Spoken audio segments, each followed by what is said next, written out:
The root test says that if we have any series with a sub n, and the limit is n approaches infinity of root n of the absolute value of a sub n equals some p value, then one of three things could happen. If p is less than 1, the series is going to converge. However, if p is greater than 1, or if p is equal to infinity, if p approaches infinity, the series is going to diverge. And remember, p is just some sort of constant, or p could be infinity. And the third possibility is that if p is equal to 1, our test is going to be inconclusive. So we'd have to use some other test to figure out if the series diverged or converged. So let's take a look at an example of a problem that uses our root test.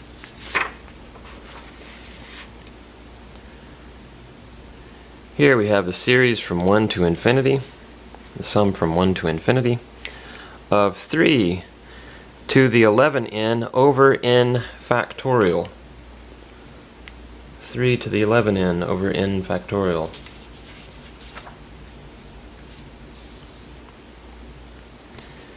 And you can group this here, and you could just think of this as if this whole thing is your a sub n value, or your b sub n, however you want to think of it, you can group this and just think of it as 3 to the 11th power to the nth power. So this is 3 to the 11th power. It's going to be some huge number here, to the nth power.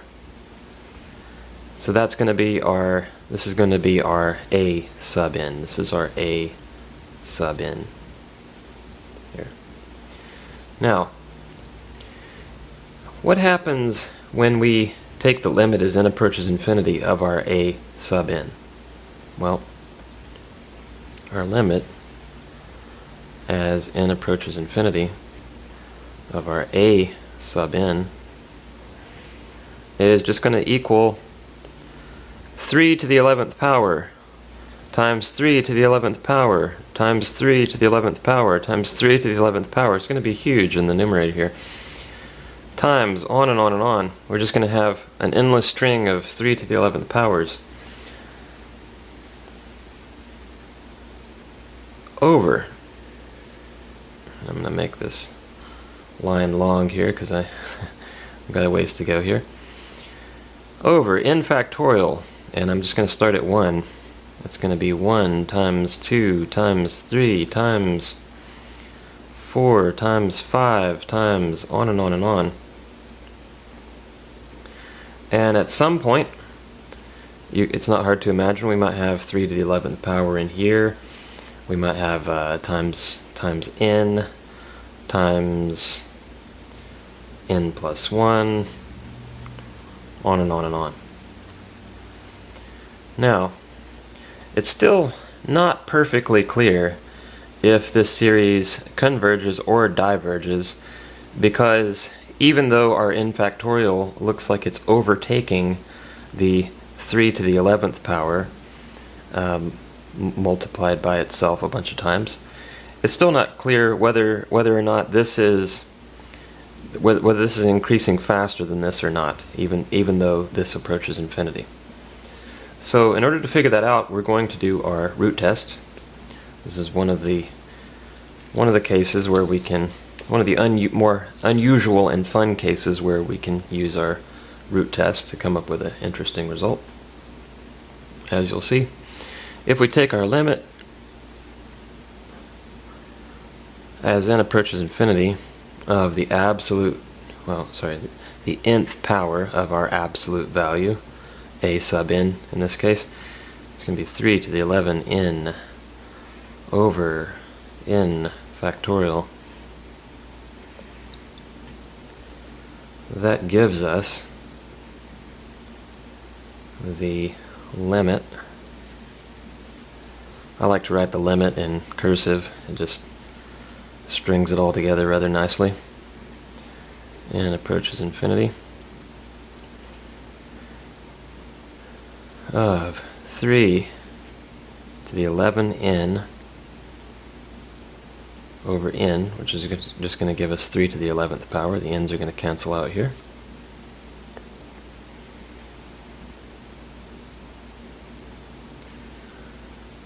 Times, I'm just going to group this all together here, 1 times 2 times 3 times 4 times on and on and on, times n times on and on and on, to the 1 over nth power. And we can, just by our exponent properties here, we can distribute this 1 over nth power to each of our integers here. Let's go ahead and do that.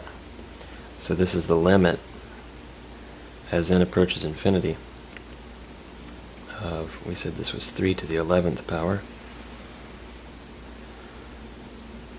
over 1 to the 1 over n times 2 to the 1 over n times 3 to the 1 over n times 4 to the 1 over n, on and on and on, times n to the 1 over n,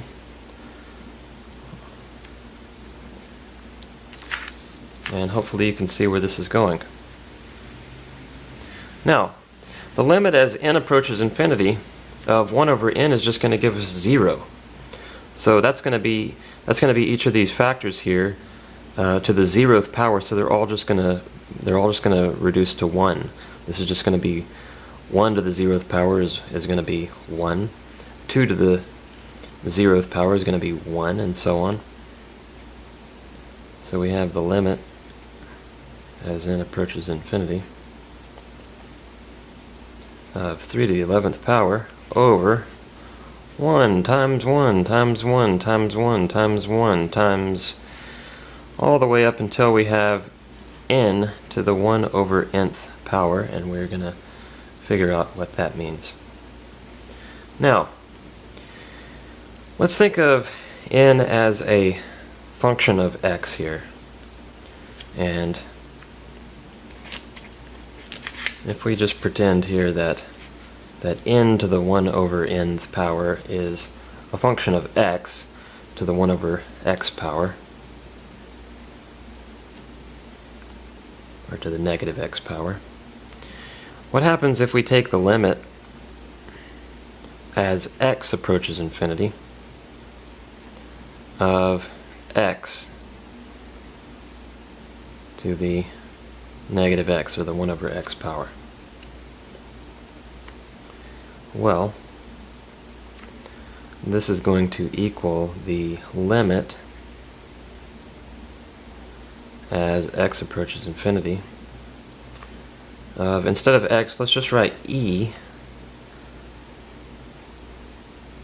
to the log of e, the natural log of e,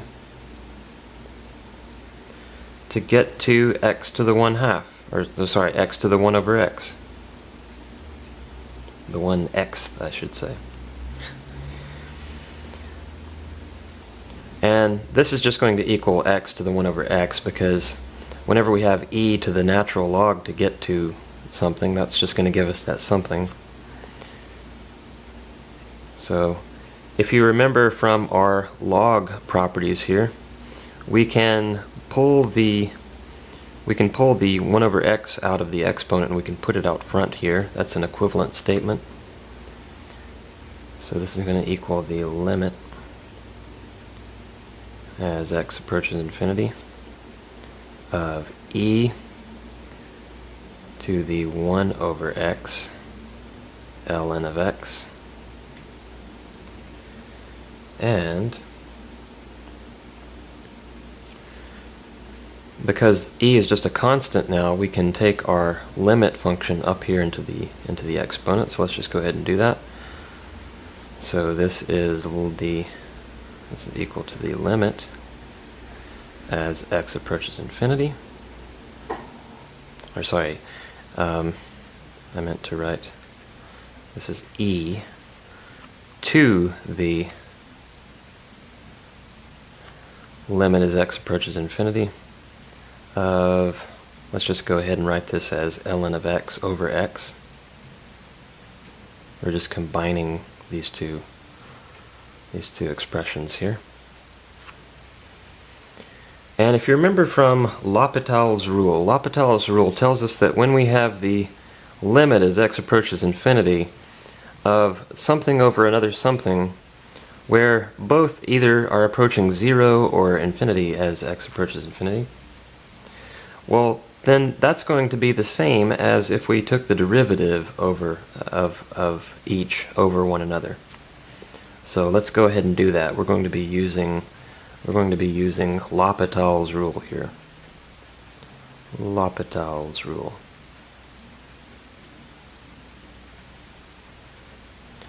All right. So this is going to equal, it's going to be an equivalent expression to e to the limit as x approaches infinity of the derivative of ln of x is just 1 over x,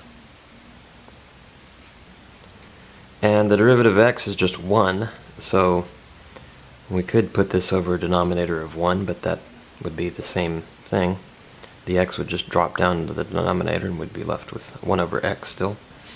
So here you can see that the limit as x approaches infinity of 1 over x, well, that's just the situation that we encountered up here when we had the limit as n approaches infinity of something to the 1 over nth power, and that just gave us a 0 up there. So this is e to the 0th power, which is just going to be 1. So it doesn't matter how many times we have subsequent integers here to the 1 over nth power, all the way to infinity. This is just going to equal 1 times 1 times 1 times 1 times 1, and this is just going to become a 1 also at infinity. So obviously 1 times itself an infinite number of times is still going to be 1. Let's section this off here. So the limit as n approaches infinity, well, we've gotten rid of all the n's, and we are left with 3 to the 11th power. Now, recall the rules of our root test here. It says that if our constant that we come up with, p, is greater than 1, or if p equals infinity, or p approaches infinity, then the series diverges. That's our second stipulation here of the root test. So obviously, 3 to the 11th power, this is going to be a pretty huge number.